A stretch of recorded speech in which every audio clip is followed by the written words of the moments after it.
Ada Wong was born sometime in the year 1974, and all records of her life before 1998 are completely surrounded in mystery. However, after 1998, Ada was a corporate spy working for an unnamed competitor of Umbrellas that was intended to secure all sorts of biological weapons and specimens. She was also a trained assassin. Ada's first official mission was to infiltrate the Alkali laboratory and become romantically involved with the head researcher named John, as a means to steal intelligence for her company. Afterwards, Ada was sent to recover samples of the G virus created by William Burkham during the Raccoon City incident. It was during this incident that Ada would meet the rookie officer Leon S. Kennedy. Together, the two would fight their way through an underground Umbrella laboratory. While exploring the laboratory, the two would encounter a Tyrant 00 class.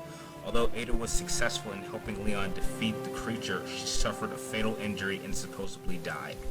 However, Ada survived her injuries and with the help of Albert Wesker was able to escape Raccoon City before it was destroyed. Over the years, Ada would have numerous encounters with Leon. In 2004, she would aid Leon during his mission to rescue the president's daughter, Ashley Graham. In 2011, she would aid Leon again during the East Slav Republic incident, and would aid him once again in 2013 in taking down Derek C. Simmons. The last we see of Ada takes place sometime after the fall of Neon Umbrella, as she is seen destroying a lab that belonged to a genetic clone of hers named Clara.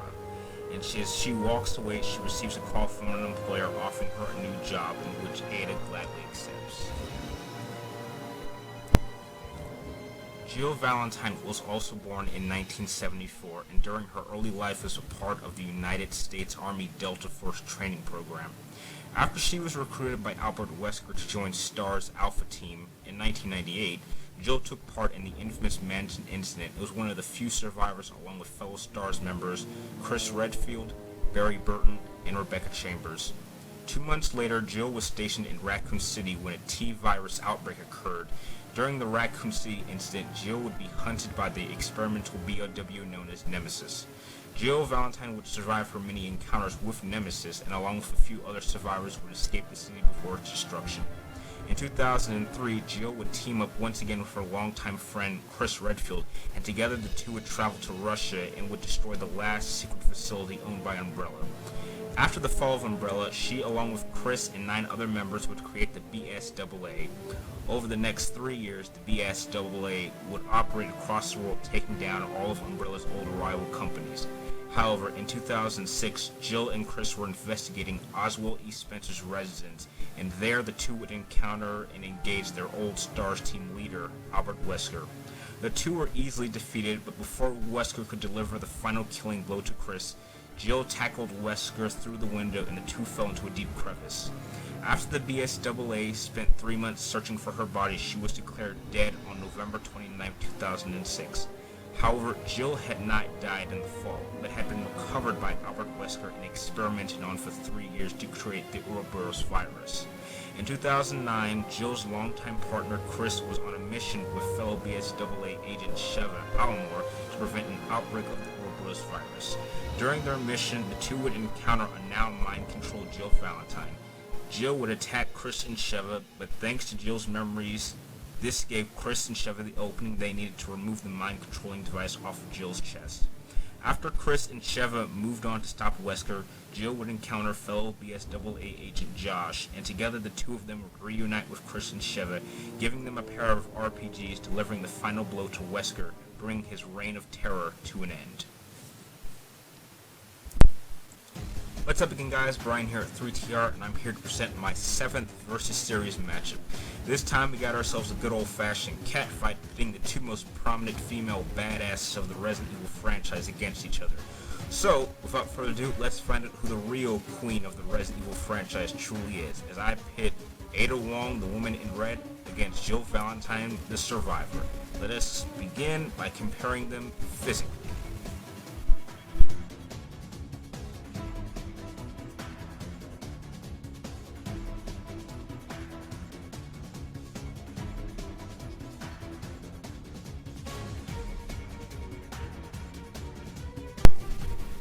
Ada is a middle-aged female at the age of 39, standing 5'6", and for a woman of her age, she is superbly athletic. She is among the most, if not most agile of all protagonists, featuring acrobatic capabilities, speed, and reflexes that far exceed many others, which enables her to perform various flips, rolls, cartwheels, and parkour maneuvers with extreme precision and efficiency. She features body strength that is on par, if not higher, than most other characters in the series, and is able to perform muscle-ups with little to no effort, and possesses incredible leg strength which she utilizes in combat and moving around environments. She is also capable of various flips, kicks, grapples, and submission holds when fighting enemies, or jumps, rolls, handsprings, and pull-ups when climbing environments. Although Ada is extremely fit, it has been shown on numerous occasions that she is not very durable, as she has been knocked out easily many times, and it has been shown that she can easily be overpowered by physically stronger opponents. Jill, too, is a middle-aged female at the age of 39, standing also about 5'6". Jill has shown immense upper and lower body strength and has been able to catch herself falling into a chasm with one hand and performing a muscle-up with little effort. She can also fire multiple shots from high-powered weapons like magnums with one arm. Her agility and lower body strength is almost unrivaled as well, with her possessing the ability to do standing front flips onto enemies' shoulders before snapping their necks and diving away, or back flips from knee positions when recovering from her double knee drop.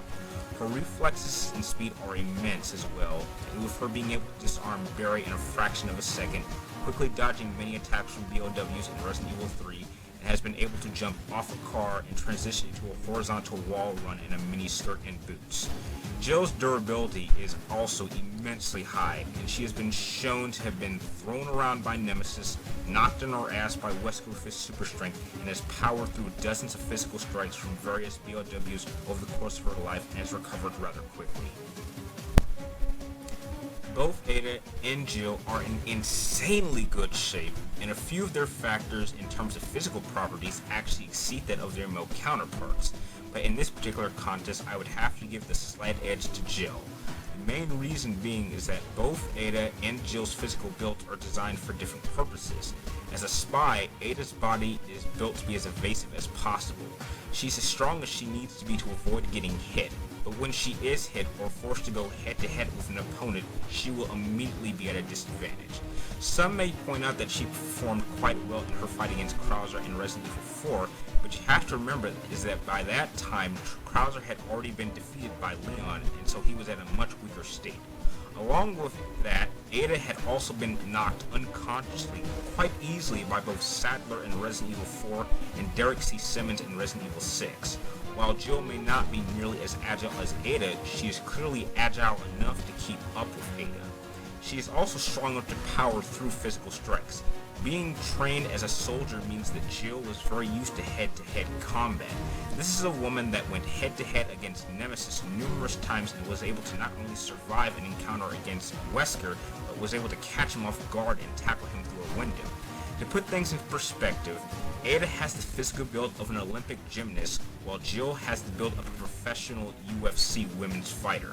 Compared to Ada, Jill is a human tank, and although Ada is not fragile for one bit, if she is forced to do a head-to-head contest, she would clearly be at a disadvantage, and it is for this reason that I give the slight edge to Jill Valentine in physical capabilities.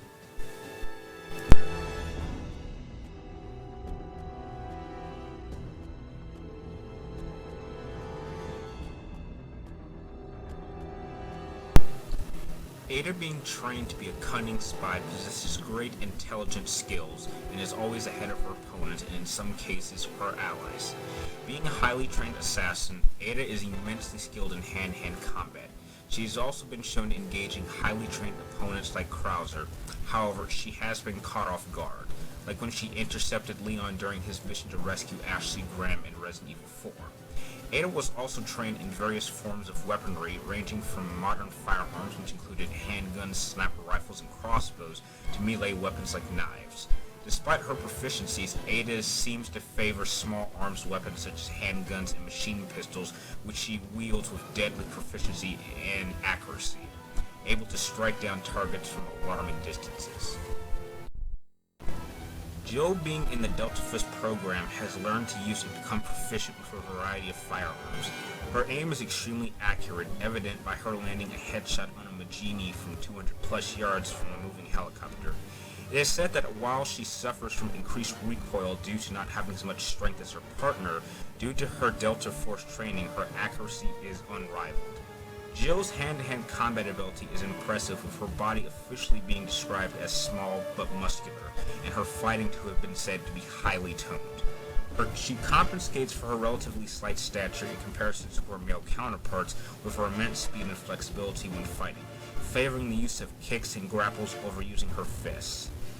Jill tends to use a lot of acrobatics in her moves, ranging from flips and cartwheels when using melee attacks.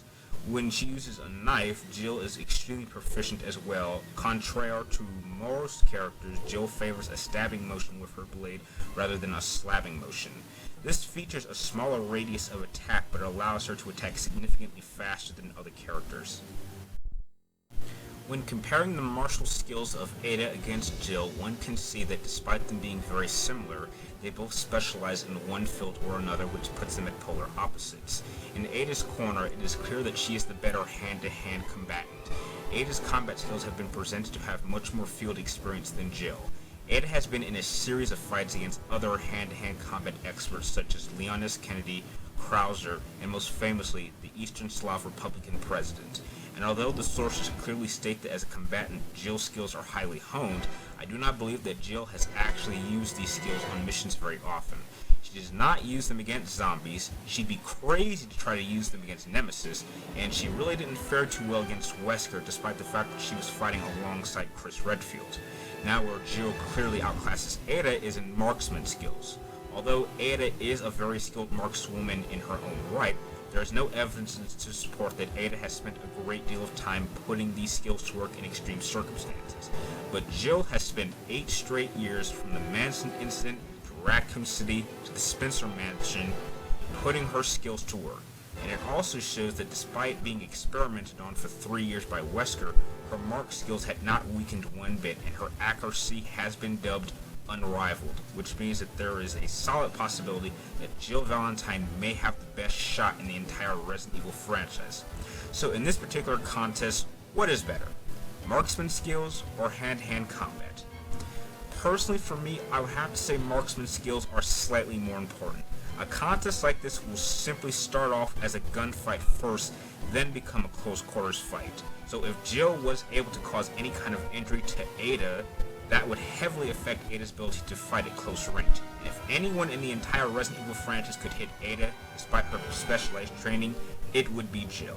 And it is for these reasons that I'm giving the slight edge to Jill Valentine in martial skills.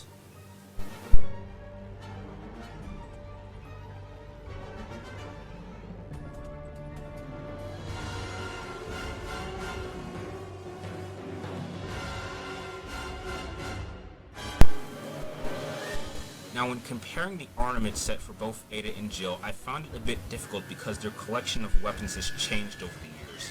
So to match things up and to keep it fair, I have limited both Ada and Jill to 3 weapons apiece, along with any extra tools or gadgets that they have used over the course of their time in the Resident Evil franchise. That being said, in Ada's corner, she will be bringing her Ammo Box 50 machine pistol, which carries a clip of 50 rounds, obviously. She'll be bringing also a modern-day crossbow in which Ada can use to fire 2 different kinds of bolts. There are your average bolts, and there are bolts that carry a tiny explosive charge, and they can only be fired and reloaded 1 bolt at a time. Regular bolts can also be used as a melee weapon to stab opponents, and she also carries a small, what I like to call, dagger pin, which is easily concealable, but is not really the best tool to use at close ranges. Being a cool spy like Ada means she also has access to a collection of really cool gadgets that she will also be bringing. She carries a pair of flashbang sunglasses which she can use to cause a momentary distraction, a tiny communicator which she uses to keep in contact with her employers along with being able to record messages. However, Ada's most iconic gadget is her grappling gun. She was given this grappling gun by Wesker to help her escape Raccoon City, and since then, Ada never goes anywhere without it. Over the years, Ada has used this grappling gun in a use of various ways, which range from giving her amazing mobility, allowing her to zip from one location to another very quickly. Ada has also used her grappling gun in a very offensive manner and has been shown to be able to knock opponents off their feet or tie them up with a wire. In short, Ada knows how to use a grappling gun better than Batman, and if I'm saying that, that's gotta mean something. Jill Valentine will be bringing a H&K PSG-1 semi-automatic sniper rifle that carries a magazine capacity of 5 rounds, and the scope gives her a sight range of about 100 yards. She also carries a BSAA Standard Edition M92F handgun, which is best used at medium to close ranges and carries a magazine of 10 rounds. Finally, if Jill finds herself in a sticky situation without the use of her firearms, she will resort to using her standard survival knife. I think we can all see where this one's going. Jill's H&K PSG-1 semi-automatic rifle clearly outclasses Ada's modern crossbow, while Ada's Ammo Box 50 machine pistol outclasses Jill's standard M92F handgun. And when it comes to Ada's pen dagger to Jill's survival knife, I consider them just about even. However, it's with Ada's collection of spy gadgets that gives her the solid edge in this department. Jill has never seen any of these gadgets before, and although Jill is very good at thinking on her feet, all Ada would need to do is cause a slight moment of distraction to make any one of these gadgets effective, and it is for these reasons that I give the edge to Ada Wong in terms of ornament.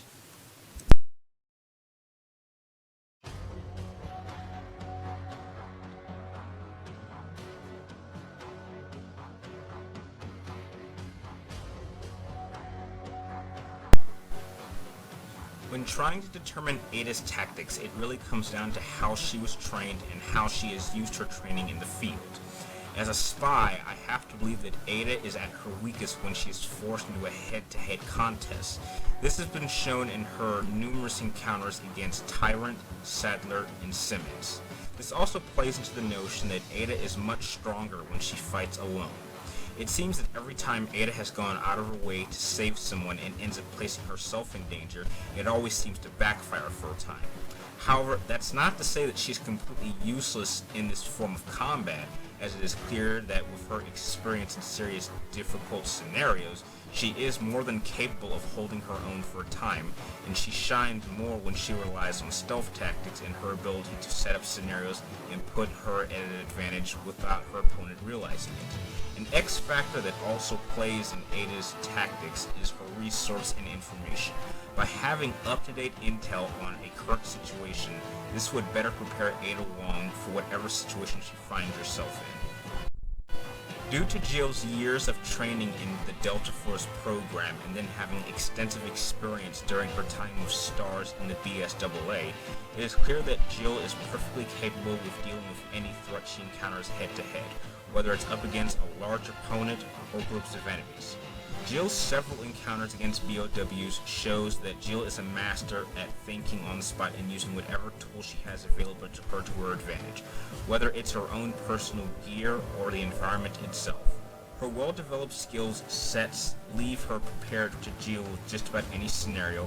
However, one element that is clear when it comes to Jill's effectiveness during combat is that she is much stronger when she fights alongside allies. This has been shown on numerous occasions in just about every single scenario that Jill has been a part of, whether it was during the Mansion incident, the Raccoon City outbreak, the Fall of Umbrella, the Tanker incident in Resident Evil Revelations, and her encounters with Wesker and Josh in Resident Evil 5. Although Jill is very formidable on her own, she has constantly found herself in situations where she needed someone's help to survive, and therefore, if any individual is capable of forcing Jill on her back foot and keeping her in locked position, then Jill will find it very difficult to fight her way out. When it comes to comparing Ada against Jill in terms of battle tactics, these two have a lot in common, but are once again placed at polar opposites. Ada prefers indirect techniques, while Jill is very much a direct combatant. Ada is capable of planning out her moves and reacting on the spot, in which Jill too is also good at reacting on the spot, but just by making things up as she goes. Ada is much stronger when she operates alone, while Jill is much stronger when she fights alongside allies. The one factor I believe really gives one of these ladies the solid advantage is their access to information, and in this department, Ada clearly has the advantage. There is little to no information on Ada Wong in terms of her capabilities, so Jill really would have no idea what to expect if she was forced to react to Ada on the spot. However, for Ada, Jill's entire combat skill set and experiences are on file, and Ada has total access to them, which means Ada would know exactly what Jill's reactions would be if Jill was placed in a combat scenario against her, giving Ada the ability to plan out and control the fight while being able to use deception to give Ada the advantage. To simplify this statement, I'm going to rephrase one of my own personal favorite quotes when comparing Batman against Superman. In this case, Ada would be Batman and Jill would be Superman. Superman knows how to win just about any fight, but Batman knows how to plan out a battle.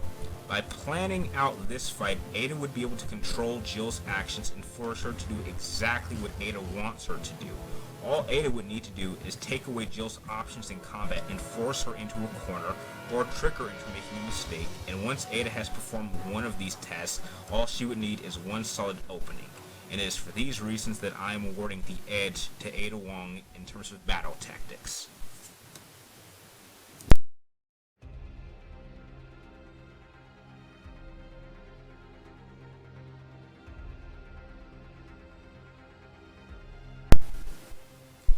A fight between these two highly formidable ladies would no doubt be a sight to witness within the Resident Evil franchise, but in this particular contest I would have to say that Ada would come out the winner.